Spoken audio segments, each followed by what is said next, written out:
Well, today I got a couple things to do on my 1994 KZJ78W, imported from Japan, 70 series Land Cruiser. I'm going to take it on a trip to Central Oregon next week, or actually this weekend. And I got a brake noise, so either the front or the rear brakes need to be looked at and figure out what's going on there. Fuel filter needs to be changed, and a couple other little things. So let's get it pulled into the shop and get started on it.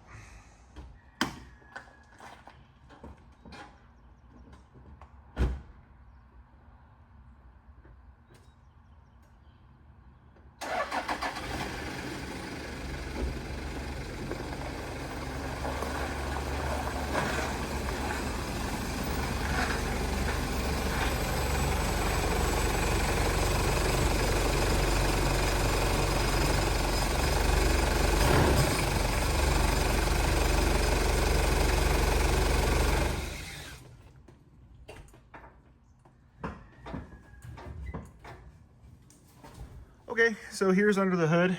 The engine is a 1 KZTE, little 4-cylinder diesel, great little motor. Some of the earlier versions had issues with cylinder heads cracking. This one actually had a cracked cylinder head when I got it. I went ahead and replaced the cylinder head. AMC cylinder heads out of Spain, I think. Did some research, and apparently they make really good cylinder heads. So went and snatched one of those. It's supposed to have some design tweaks like the later model cylinder head, so it shouldn't crack again, hopefully. Anyway, other than that, she's been a solid rig. I did the timing belt too at the same time, which is under that cover. Really nice, easy access. And I think the first thing we're going to do is just jump on this fuel filter. I have a Wix replacement. It's part number 33138. Anyone who owns one of these rigs, if they want to know that. If you have trouble finding parts, a great website is Megazip. I think it's .com. And they're a great reference for these gray market Japanese imports. And I think they have Honda, Suzuki's, maybe a couple other brands on there as well. But you can usually find the OEM part numbers. And then if you can't get them here locally from a dealership, you can usually always cross them with a brand like Wix or Napa Gold or something. So anyway, I'll set you guys up and we'll get started on this fuel filter. Okay, so you can see here, if you compare these two filters, there's a bottom piece and obviously it screws into the mount here. So we'll go ahead and disconnect. That bottom piece is a drain and it has a water sensor in it, I believe. So we'll go ahead and disconnect the water sensor plug. Unscrew the whole unit from the mount and then remove the base and switch her over. So let's do it. Plug comes off pretty easy. I'm pretty sure I'm going to need to use some sort of a filter wrench on this. Yeah, I don't know what I'm thinking. There's no way I'm going to move that. So let me grab something. Use a filter vice grip on it.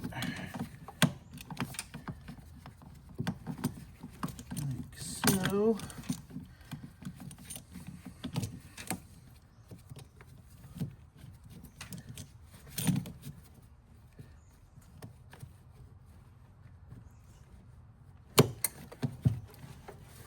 there we go.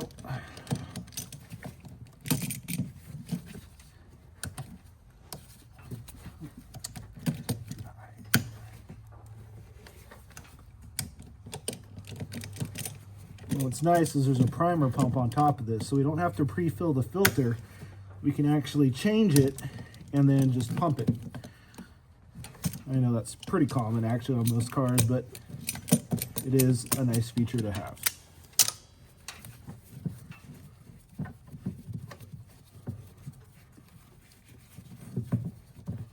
Try not to get diesel everywhere. And we'll pour this down my oil disposal thing over here.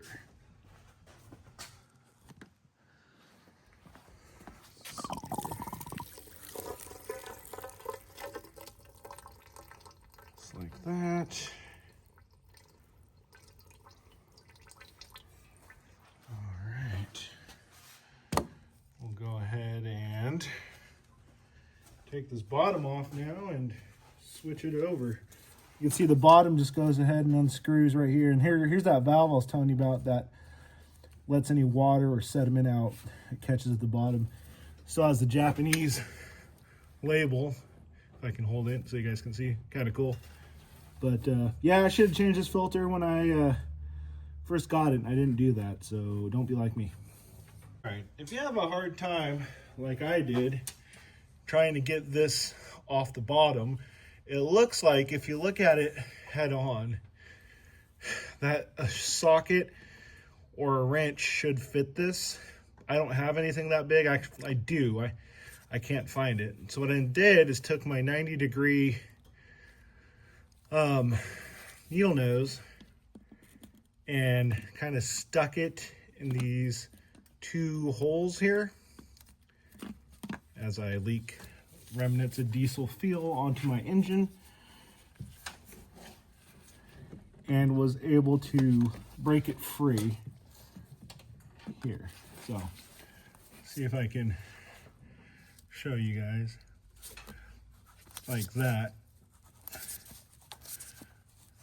and that is how I got her free. Like I was saying earlier, don't be like me. Instead, change your fuel filter when you get a vehicle right away. When I should have recorded it when I took this out. There was like a little bit of water, a little bit of just gunky looking crap that came out. So you can see some of it on this float. But anyway, I'm gonna get some brake cleaner and we'll get this cleaned up. Comes with a new O-ring, so we'll go ahead and pull this off and get rid of that. But yeah, let me get some brake clean. Give this a little bit of a spray here. Just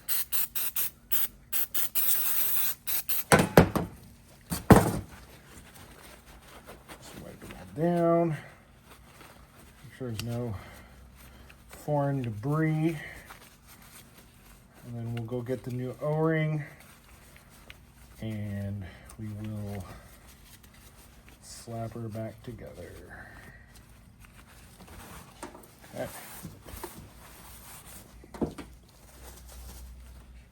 So we'll put a little bit of Seal Glide on the O-ring to help it seal. You can just use diesel too. The Seal Glide was more readily available, so we'll just smear that on there and then go ahead and place it on our cleaned bottom piece. Now I'm gonna go ahead and reinstall this into the new filter like so. Just twist this on hand tight for now, and then I will snug it back down with my 90-degree needle nose once I locate those. So I'll go take care of that, and then we'll take it back over to the car. We'll put a little more Seal Glide on here, get her reinstalled. Okay, we're gonna try priming her up. I opened the drain and you see it shoot out the bottom, so I think she's got prime. I was just pumping the top. We'll pump her some more.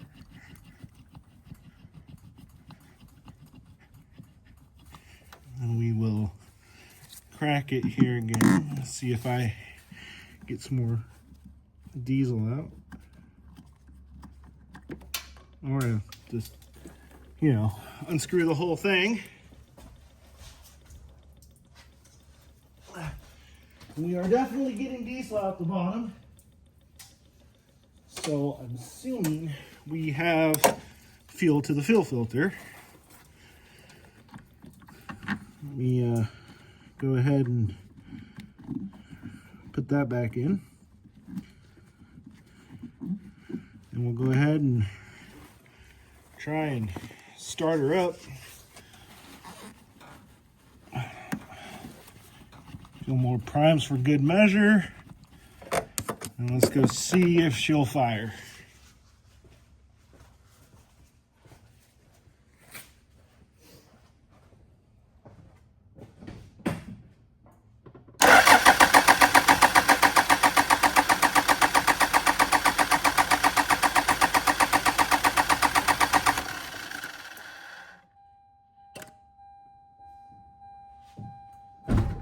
Hopefully I don't have to crack the injectors, but if we do, we do. Try giving her some more prime here at the pump and see what happens.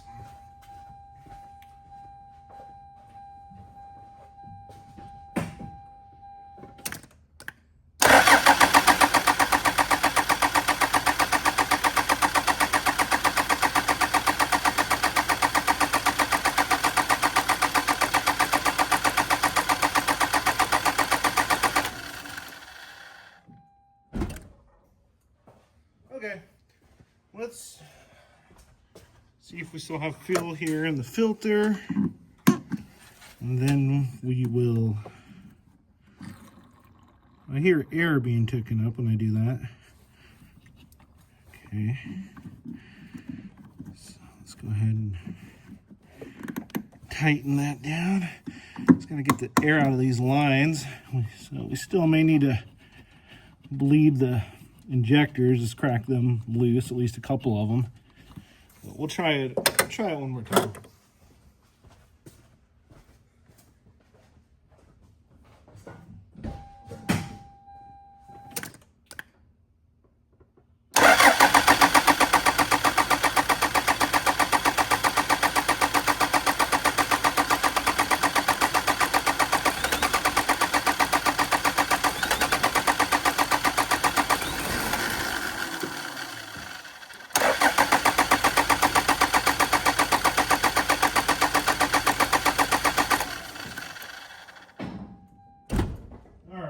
We're just about there. We'll do one more, kind of see if we can get the air out, and then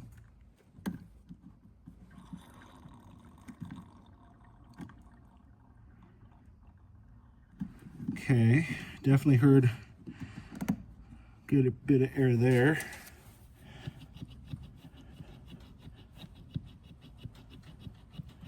Hopefully I'm just not introducing air into the system, which may be the case, but we will try that. She almost started last time. I'm confident.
Uh-oh.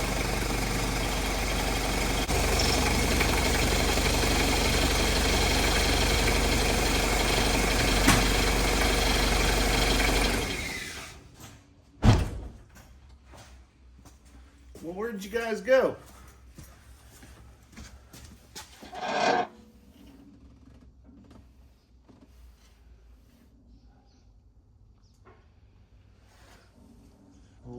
Oh, on my bumper. All right, well, literally the key to doing this is burning your starter up and not properly bleeding your system. So again, don't do what I did, or if you do it, just be aware that you're going to probably crank it for a minute. Probably could have been quicker to bleed, crack these injector lines, but apparently that worked as well. So Yeah, let's go ahead and move on to inspecting the brakes. I'm going to go ahead and write the date and mileage on there, and we'll move on to the brakes. All right, up we go.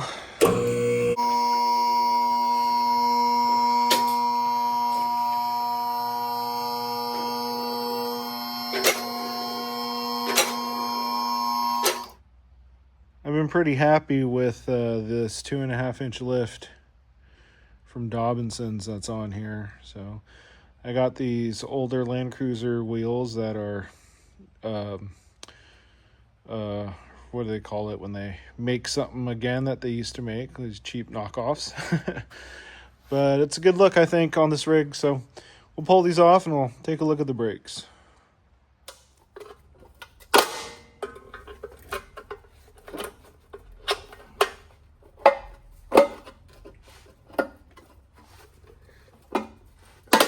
Man, it's gonna fight me, huh? There we go. One of these is a lock. All right, what does that look like? 19 or 21? 21.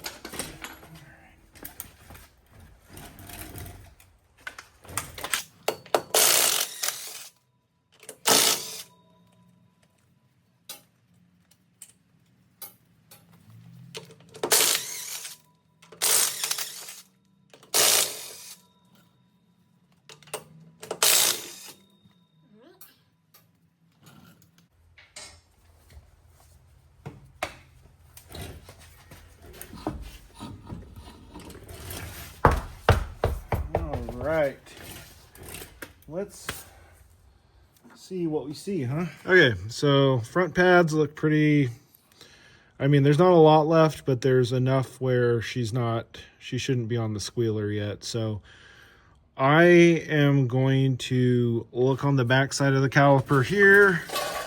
It's kind of hard for me to get you guys in here, but basically between let's set the light down here and set it up in a way that gets light on us. Oh man, I don't even know if the camera's going to pick it up. But basically, I can see the pad material in between this guy here. These are the two pad backing plates right here and here. And I'm able to see the pad material, and it looks just the same. It looks even from the top side to the bottom side, both inner and outer pad. So the caliper's not bound or anything like that. She's just, it's almost time for pads on the front, but I don't need to replace them before this trip. So we'll go ahead and slap this back together. I'll check out the other side off camera, and then we'll move to the rear. Well, I'm on the front right now, and remember how I said if this side looked good, we'll just move on to the rear? Well, I think the inside pad on this is almost, if not, on the backing plate. You can see here, if I get the light, you can't see jack. Well, maybe if I go like this. There's pad here on the outside plate, right over here, and then there's no pad here on this inner plate. So this is part of our problem. So I think I will pull this apart, and if the rotor is okay, I do have some mics. I can mic the rotor, make sure it's in minimum specs, and we can go ahead and hopefully just run the rotor. I do have a brake lathe. I can turn it if need be, but I'm hoping to get away with just a set of pads. Now, if this was a customer car, I would be sure to mic the rotor, make sure it was in specs, and make that call as needed, and probably turn the rotors anyway. So it's my car, so we will see what we see once we get that caliper off, and more to come. Okay, I think I have this set up where you guys can see. So if you ever done brakes on like a 4Runner, it's very similar. They kind of have this two-piece caliper. You're going to want to pop your wire back here that locks these slide pins in place. And that just pulls right out and then falls like that. So just, you know, keep everything in order and just remember how it went. Went like this in there. So then this goes again in the little holes that hold the slide pin. So you just pull that out, set that aside. And then these pins, they might take a little force, especially if they've been in there a minute, like these ones have. And they usually will just pull out at this point.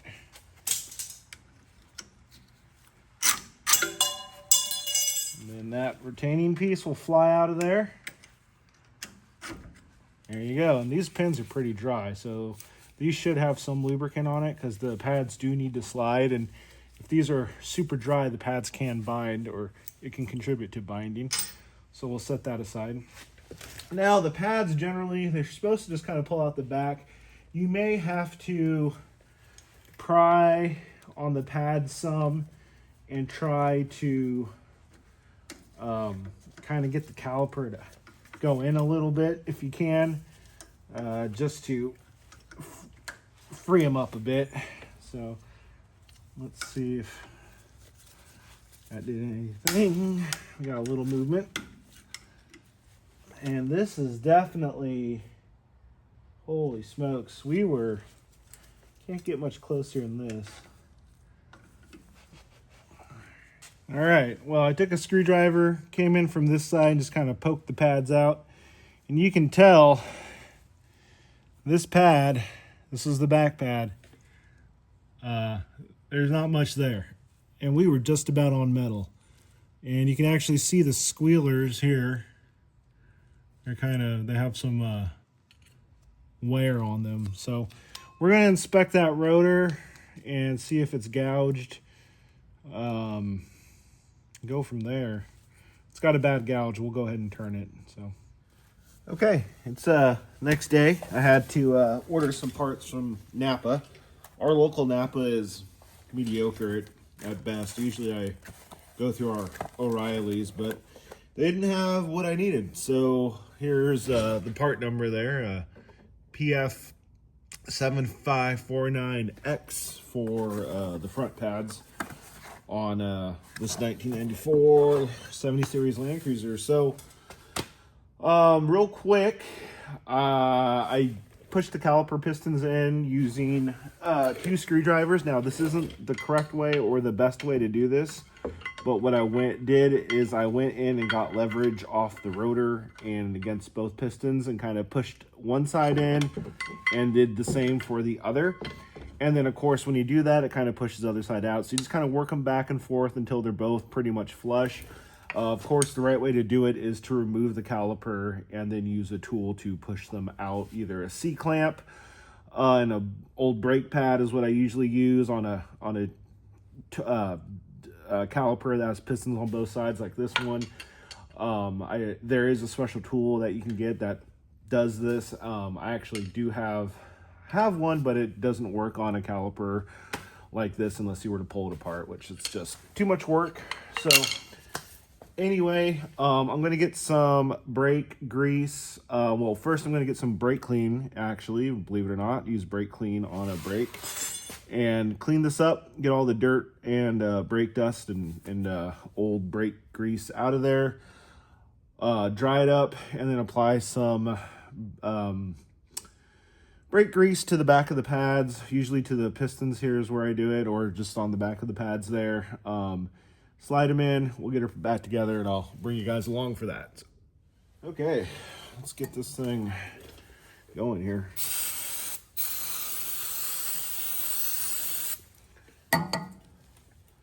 And out of shop rags, of course, so utilizing the kitchen paper towels to my wife's dismay. Let's go ahead and get all that gunk out of there that we can. Don't have to get too crazy with it, but you know, loose brake dust and grease. We'll just get it off those pistons and out of the areas where the pads kind of contact. So all right, and then we'll of course clean this all up when we're done to make sure before we put it back together, to make sure any grease we get on surfaces that shouldn't have grease are cleaned up. So one thing to keep in mind too is you need to remember, I like to do this one side at a time slowly, which side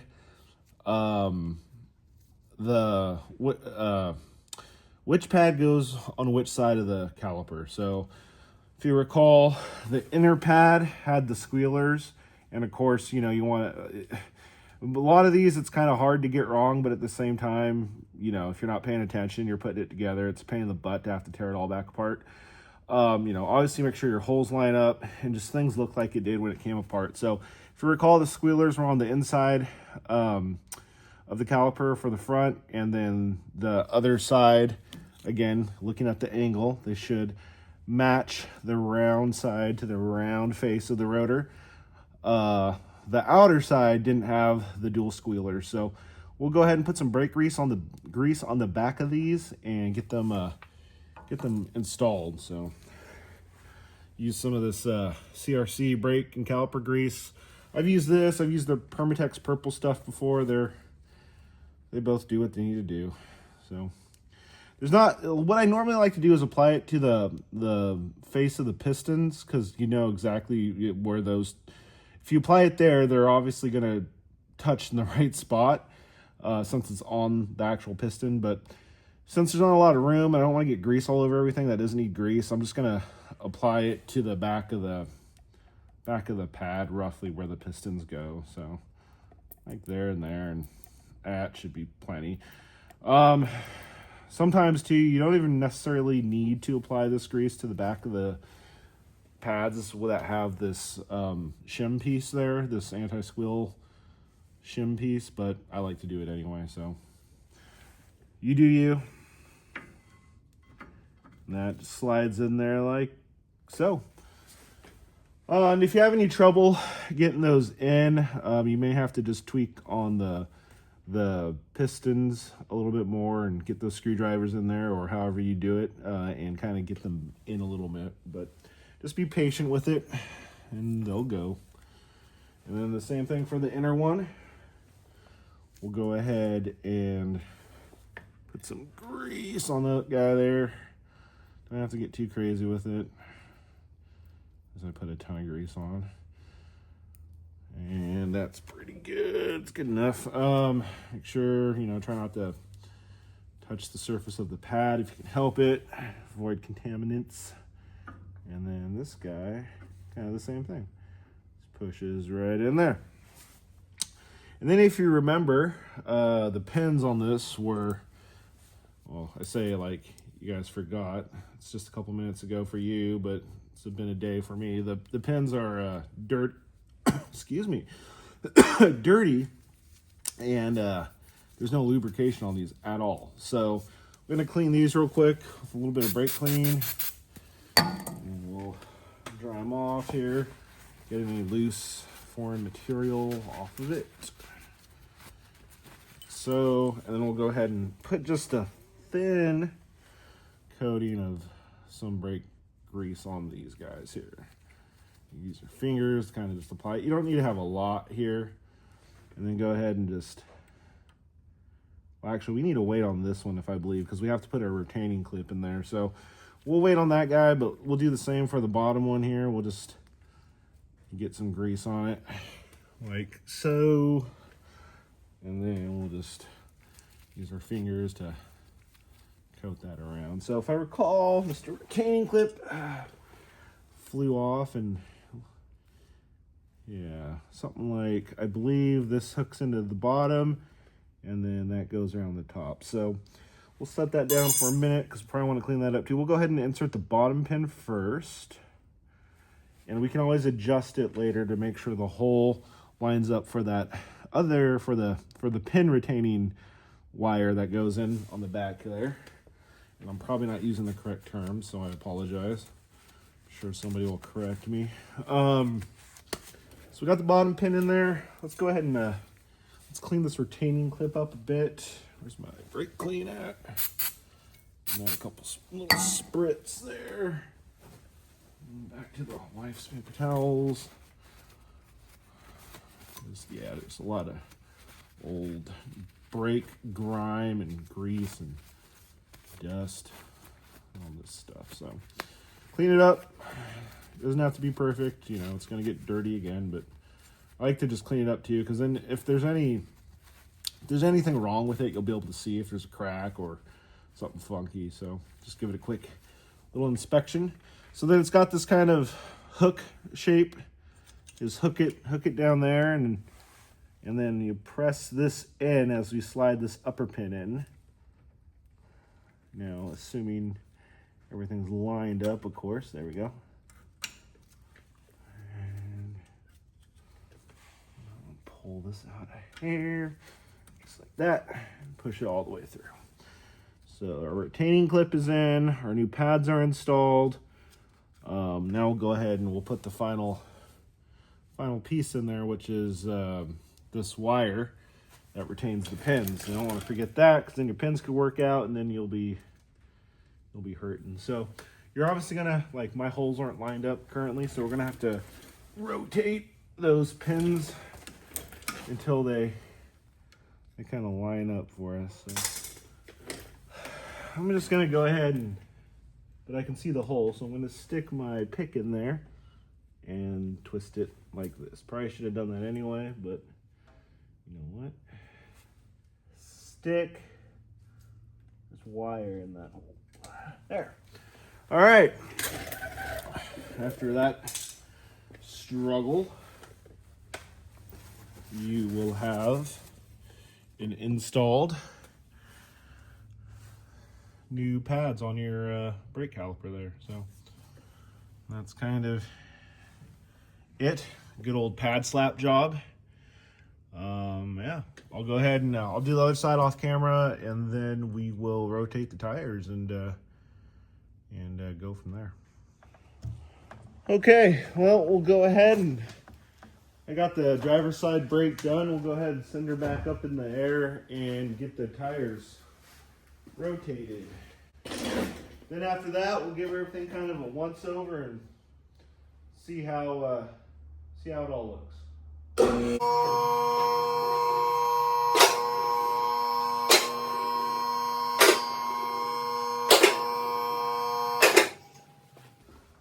And I have to adjust my lift at some point. I got one bar or one side safety bar clicking in before the other.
Okay, so those tires have been rotated. I'm gonna drop her down now and torque them all, and then pop those caps back on. But yeah, before we do that, let's get her up a little higher, and I'll take you guys under here and we'll take a look at the underside.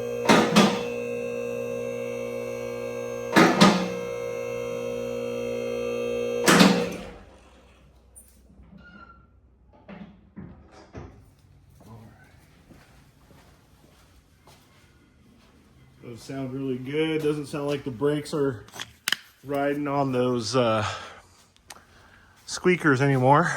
So yeah, here's the underside of 70 series with the Dobinson 2-inch lift. I'm trying to remember if it was 2 all the way around or 2 1/4 in the front and 2 in the rear, but she's been a really good rig. It's just around 130,000 miles on it. Can't really complain. Yeah, so good old Toyota. Transfer case, drive line, stock muffler. Thing's nice and dry around the third member. Dobinson shocks. But yeah, I have to extend this guy here, the vent. Whenever I put it on the lift, she pops off, but once she's down on the ground, I'll pop it back on. But need to get just a bit longer of a hose there. But otherwise, pretty solid rig. So yeah, thanks for watching. I'll hopefully this was helpful for any owners of these rigs, especially in the States. There not a lot of resources out there for them. So any questions, drop in the comments. You know the spiel. If you like this, I'm going to try to drop more videos like this, and not just on this Land Cruiser, but some of my other rigs, and maybe some customer cars, and maybe some stuff I do around the property here. So anyway, hope you liked it. Talk to you guys soon.